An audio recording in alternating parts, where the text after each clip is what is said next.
आधी छोड़ पूरी को धावे, न आधी मिले न पूरी पावे। अब ये कहने को तो एकमात्र कहावत है, लेकिन इसका मतलब बहुत बड़ा रियलिटी चेक देता है कि भैया अधिक लालच नहीं करनी चाहिए। ज्यादा पाने के चक्कर में कई बार आदमी हाथ में जो होता है उसे भी खो देता है। और हाल ही में इसका परफेक्ट एग्जाम्पल हमारे सामने आया है। 26 दिसंबर को कुछ ऐसा हो गया जिसने मुझे हिला के रख दिया, जब अफगानिस्तान के 3 खिलाड़ियों को बैन कर दिया गया। और ये बैन आईसीसी ने नहीं बल्कि उनके ही बोर्ड ने लगा दिया। और इन प्लेयर्स की उम्र और कारण जानकर आप भी चौंक जाएंगे। ये नाम आप अच्छे से जानते हैं। मुजीबुर रहमान 22 साल, फजल फारूकी 23 साल, नवीन उल हक 24 साल। दरअसल इन तीनों ने अफगानिस्तान क्रिकेट बोर्ड से बात की थी कि खुद को सेंट्रल कॉन्ट्रैक्ट से रिलीज करने की और साथ ही दूसरे देशों में लीग खेलने के लिए एनओसी भी मांगी थी, जिसका साफ साफ मतलब यह था कि ये लोग देश के लिए खेलना ही नहीं चाहते हैं और देश से ज्यादा उन्हें पैसा प्यारा हो गया है। अब ये किया तो इन्होंने बड़े बोर्ड के खिलाड़ियों को देख कर ही था। सोचा था कि सब कुछ सहज हो जाएगा, मगर इनकी चाल इन्हीं पर उल्टी पड़ गई। बोर्ड ने इन्हें सेंट्रल कॉन्ट्रैक्ट से तो रिलीज किया ही,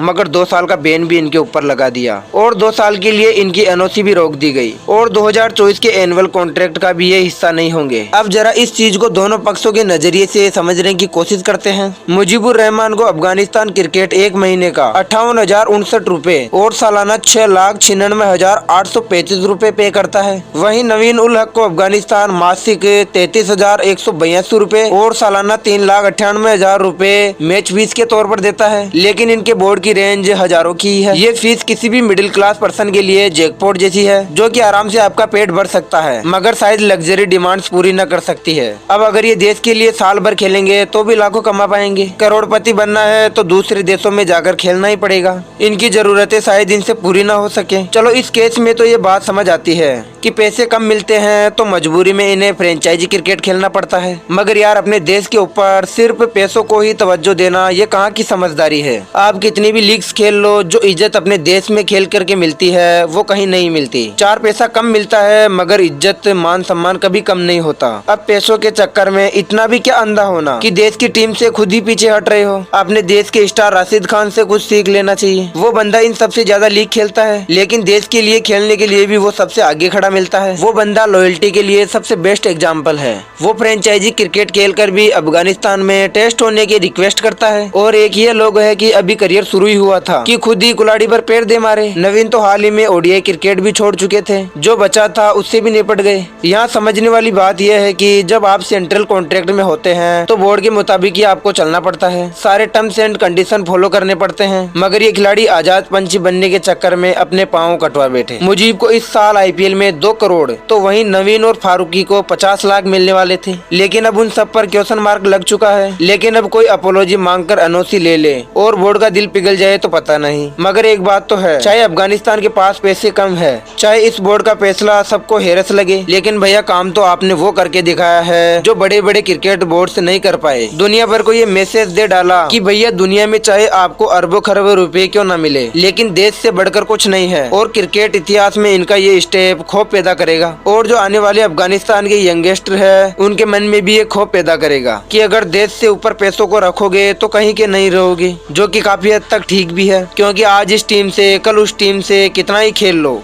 मगर जब आपका करियर खत्म होगा, आप रिटायर होंगे, तो लोग आपकी राष्ट्रीयता और आपके देश से ही आपको पहचानेंगे। एक बात याद रखना दोस्तों, सचिन क्रिकेट के भगवान भारत के लिए खेलकर बने हैं, आईपीएल से नहीं। लारा, कैलिस, वसीम अकरम और कितने ही दिग्गज देश के लिए खेलकर ही बने हैं। अब इन 3 अफगानी प्लेयर्स को एनओसी मिलेगी या नहीं मालूम नहीं, लेकिन दुनिया को सबक और कुछ क्रिकेट बोर्ड्स को आइडिया मिल चुका है कि समस्या से निजात पाया जा सकता है। हम तो कहते हैं कि बीसीसीआई को भी ऐसे स्टेप लेकर के उन चुनिंदा प्लेयर्स के मुंह पर तमाचा मारना चाहिए जो देश के लिए खेलने के लिए अनफिट रहते हैं और टेस्ट क्रिकेट खेलने के लिए तो मना ही कर देते हैं। डोमेस्टिक में खेलना शान में कमी समझते हैं, मगर आईपीएल के 16 मैचेस हमेशा खेलने के लिए तैयार रहते हैं। इन पर भी बैन लगना चाहिए। बाकी इस बात पर आपकी क्या राय है कमेंट करके बताइएगा। साथ ही वीडियो अच्छा लगा हो तो प्लीज इसे लाइक करें।